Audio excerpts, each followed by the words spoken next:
जय हिंद साथियों। Bihar police constable में जो ऑपरेटर यानी प्रचालक पद के लिए भर्ती आई है उसके लिए साथियों आज हम लोग जीके जीएस से टॉप 40 प्रश्न को देखने वाले हैं। साथियों उससे पहले आपको थोड़ा सा सिलेबस के बारे में बता देते हैं। तो देखिए इस एग्जाम में जीके और करंट अफेयर से 25 प्रश्न पूछे जाएंगे और 75 प्रश्न जो होगा ये आपका फिजिक्स, केमिस्ट्री और मैथ से। फिर से रिपीट कर देते हैं, इसमें टोटल 100 प्रश्न होगा। 100 में से 25 प्रश्न जो आपका होगा जीके और करंट अफेयर से और 75 प्रश्न जो होगा वो फिजिक्स, केमिस्ट्री और मैथ से। और इसका लेवल रहेगा 12th लेवल, ठीक है। यानी कि प्रश्न जो पूछा जाएगा वो 12th स्तर का प्रश्न इसमें पूछा जाएगा और 100 प्रश्न जो होगा हर एक प्रश्न 1 अंकों का होगा। तो ये इसका सिलेबस है। तो सेट का पहला क्वेश्चन देखिए, ब्रिटिश शासन के विरुद्ध बस्तर विद्रोह किस वर्ष में हुआ था? चलिए सभी ऑप्शन को ध्यान से पढ़िए और प्रत्येक स्टूडेंट को नीचे कमेंट बॉक्स में अपना अपना आंसर करना है। तो साथियों ब्रिटिश शासन के विरुद्ध बस्तर विद्रोह वर्ष 1910 में हुआ था। यहाँ पर ए ऑप्शन आपका सही आंसर है, 1910 में हुआ था। चलिए अगला क्वेश्चन देखते हैं। बिहार में 3 कठिया पद्धति में नील की खेती के लिए भी भूमि का कितना भाग रखा जाता था? बताइए, बहुत ही शानदार क्वेश्चन है। तो बिहार में 3 कठिया पद्धति में नील की खेती के लिए भी भूमि का 3/20 भाग रखा जाता था। यहाँ पर सी ऑप्शन आपका सही जवाब है, 3/20 भाग। आगे देखते हैं। भारतीय मानक समय ग्रीनविच मीन टाइम से कितने घंटे आगे है? और साथियों सेशन के लास्ट में आप सभी को कमेंट करके अपना अपना स्कोर जरूर बताना है। इसका सही जवाब है 5.5 घंटे आगे है। अगर आप बी ऑप्शन बता रहे हैं तो बिल्कुल सही जवाब है। अगला क्वेश्चन देखिए, 2 या 2 से अधिक राजनीतिक दलों के गठबंधन से बनी सरकार क्या कहलाती है? बताइए। तो साथियों ये गठबंधन सरकार कहलाती है। यहाँ पर फर्स्ट ऑप्शन आपका सही आंसर है, गठबंधन सरकार। आगे देखते हैं। भारत में लोकसभा का चुनाव लड़ने के लिए न्यूनतम आयु कितनी होनी चाहिए? आंसर है न्यूनतम 25 वर्ष होने चाहिए। और अगर आपको राज्यसभा का चुनाव लड़ना है तो उसके लिए न्यूनतम 30 वर्ष होना चाहिए। कितना? 30 वर्ष। अगर आपको राष्ट्रपति उपराष्ट्रपति बनना हो तो मिनिमम है 35 वर्ष। चलिए आगे देखिए। निम्नलिखित में से कौन सी फसल गोल्डन फाइबर के रूप में जानी जाती है? बिल्कुल एग्जाम में आने वाला क्वेश्चन है, बताइए कौन सी फसल गोल्डन फाइबर के रूप में जानी जाती है? तो जूट। डी ऑप्शन आपका सही है, जूट। और भारत जो है विश्व में जूट का सबसे बड़ा उत्पादक है। और भारत में सबसे अधिक जूट कहाँ पर होता है? तो पश्चिम बंगाल में। अच्छा, भारत में प्रथम जूट कारखाना कब खुला था? तो 1855 में खुला था। कहाँ पर खुला था? तो एक जगह का नाम याद रखिएगा, रीसरा। कहाँ पर खुला था? तो रीसरा में खुला था। आगे देखिए, सांभर झील कहाँ पर स्थित है? बताइए। तो साथियों सांभर झील राजस्थान में स्थित है। कहाँ पर है? राजस्थान में। डी ऑप्शन आपका सही है। कांवर झील पूछा जाता है, कहाँ पर है? कांवर झील। तो कांवर झील ये बिहार में है, ठीक है। कहाँ पर है? बिहार में। आगे देखिए, भारत में नीति आयोग का गठन कब हुआ था? बताइए। 1 जनवरी 2015 को भारत में नीति आयोग का गठन हुआ था। सी ऑप्शन इसका सही है, ध्यान रखिएगा। आगे देखिए, गांधी इरविन समझौता किस वर्ष में हुआ था? बताइए। तो साथियों गांधी इरविन समझौता जो है ये 1931 को हुआ था। 5 मार्च 1931 को गांधी इरविन समझौता हुआ था। इस समझौते को दिल्ली समझौता के नाम से भी जाना जाता है। आगे देखते हैं। निम्नलिखित में से सन 1919 में कौन सी घटना की वजह से रविंद्रनाथ टैगोर ने अपने नाइटहुड की उपाधि वापस लौटा दिया था? तो आपको याद होगा 13 अप्रैल 1919 को जालियांवाला बाग हत्याकांड की घटना घटित हुई थी। इसी के कारण रविंद्रनाथ टैगोर ने नाइटहुड की उपाधि को लौटाया था। आगे देखते हैं, निम्नलिखित में से किसने इंडियन ओपिनियन नामक समाचार पत्र आरंभ किया था? चलिए, बिल्कुल सिलेक्टेड क्वेश्चन है, तो इसका आंसर है महात्मा गांधी ने आरंभ किया था। बी ऑप्शन आपका सही है, ध्यान रखिएगा।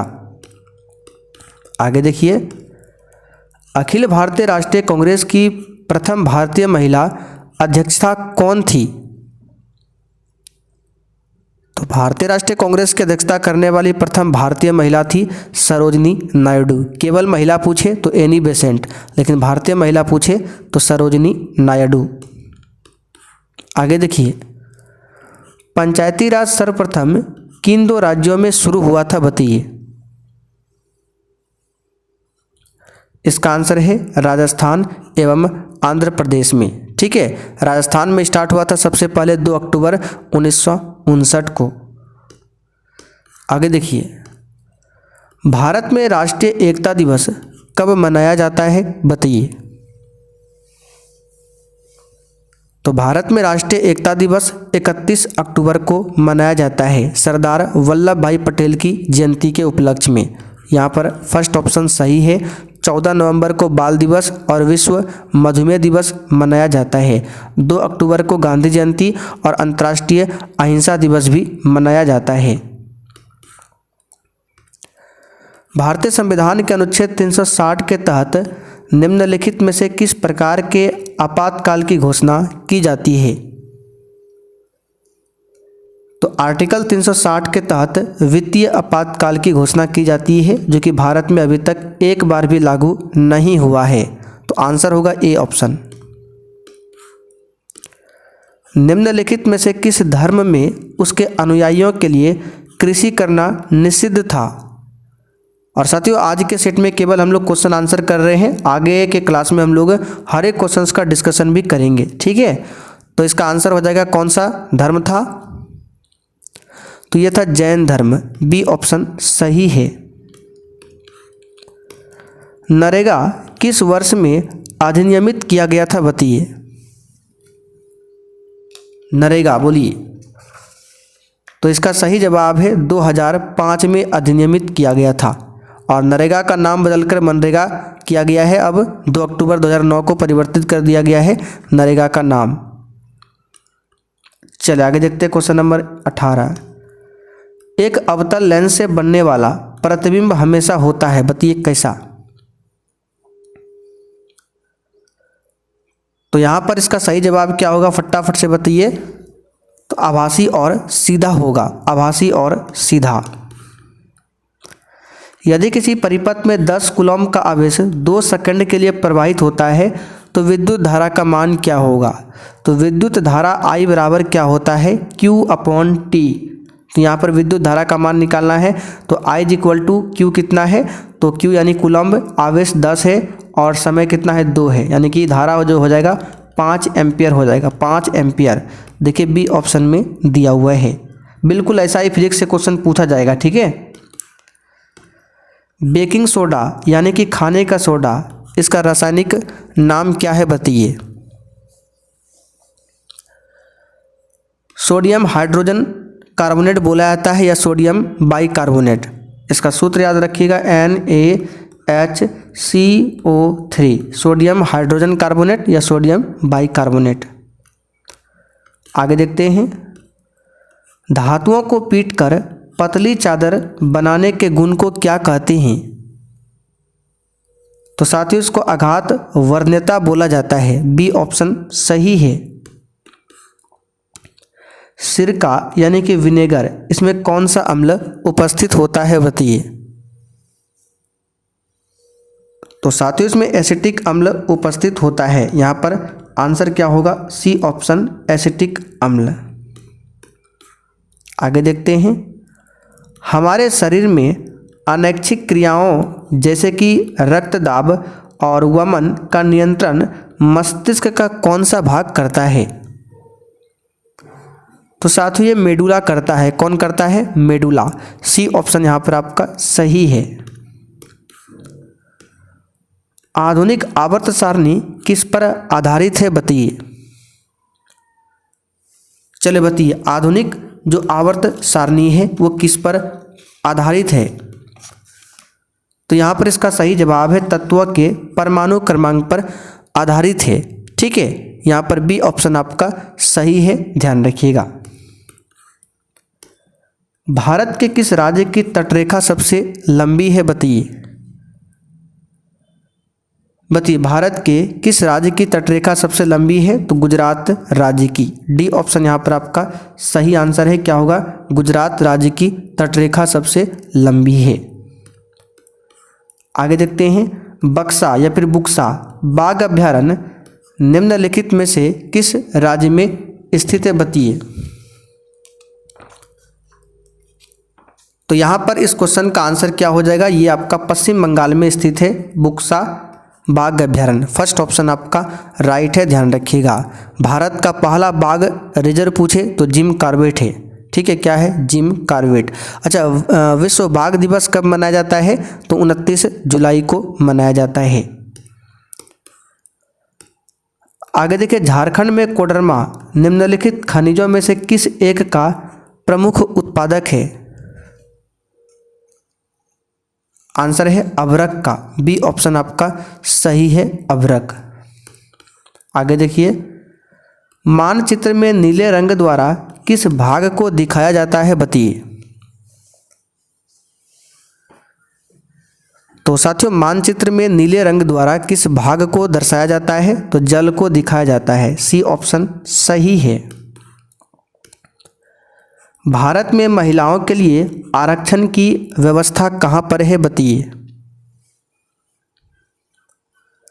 पंचायती राज संस्थाओं में है। सी ऑप्शन सही है, पंचायती राज संस्था। आगे देखिए, भारतीय मुस्लिम लीग की स्थापना किस वर्ष में हुई थी बताइए। तो भारतीय मुस्लिम लीग की स्थापना 1906 में होती है, 1906 में। सी ऑप्शन आपका सही है, ध्यान रखिएगा। गांधी जी की दांडी यात्रा का प्रारंभ किस तारीख और वर्ष से हुआ था? बी ऑप्शन राइट है, 12 मार्च 1930 को स्टार्ट हुआ था। 6 अप्रैल 1930 को गांधी जी दांडी पहुंच जाते हैं अपने 78 अनुयायियों के साथ में। आगे देखिए, 1916 का लखनऊ समझौता किसके बीच में हुआ था बताइए। तो साथियों, ये अखिल भारतीय कांग्रेस और मुस्लिम लीग के बीच में हुआ था। बी ऑप्शन यहाँ पर आपका सही है, ध्यान रखिएगा। स्वदेशी आंदोलन कब प्रारंभ हुआ था बताइए। तो साथियों, स्वदेशी आंदोलन बंगाल विभाजन के विरुद्ध छेड़े गए आंदोलन के समय प्रारंभ हुआ था, जो बंगाल विभाजन 1905 में हुआ था। ठीक है, सी ऑप्शन आपका सही है। बंगाल विभाजन लागू कब हुआ था? 16 अक्टूबर 1905 को। महान शहीद भगत सिंह, सुखदेव और राजगुरु को जब फांसी दी गई उस समय भारत का वायसराय कौन था बताइए। तो फांसी कब दिया गया? 1931 में, 23 मार्च 1931 को। और उस समय कौन था? इरविन था। ठीक है, इरविन। बी ऑप्शन सही है। आगरा के किले में मोती मस्जिद का निर्माण निम्नलिखित में से किस मुगल सम्राट ने करवाया था? तो साथियों, ये शाहजहां ने करवाया था। किसने? शाहजहां ने। ठीक है, और शाहजहां के शासनकाल को मुगल काल का स्वर्ण युग कहा जाता है। फर्स्ट ऑप्शन आपका राइट है। भारत में निम्नलिखित में से किस स्थान पर सबसे अधिक वर्षा होती है बताइए। किस स्थान पर? तो ये होता है मासिन राम में। बी ऑप्शन सही है, मासिन राम में। भारत में प्रथम पंचवर्षीय योजना का आधार क्या था बताइए। तो प्रथम पंचवर्षीय योजना का आधार हैरोल्ड डोमर मॉडल था, और प्रथम पंचवर्षीय योजना 1951 को स्टार्ट हुआ था और 56 तक चला था। भारत में आयकर दिवस कब मनाया जाता है बताइए। तो सातवें 24 जुलाई को मनाया जाता है भारत में आयकर दिवस। बी ऑप्शन सही है। एक समतल दर्पण की आवर्धन क्षमता कितनी होती है बताइए। तो एक समतल दर्पण की जो आवर्धन क्षमता होती है वो कितनी होती है? तो यहाँ पर इसका सही जवाब है +1। याद रखिएगा +1। विद्युत मोटर किस ऊर्जा को किस ऊर्जा में रूपांतरित करता है बताइए। तो विद्युत मोटर है, तो विद्युत मोटर क्या करता है, पहले करंट लेता है फिर घूमता है। तो करंट लिया यानी विद्युत ऊर्जा और इसको बदल दिया यांत्रिक में। तो पहला वाला ऑप्शन आपका सही है, ध्यान रखिएगा। तो साथियों आज का सेट कंप्लीट होता है। अब आप लोग बताइए आपने 40 में से आज कितने क्वेश्चन सही किए हैं।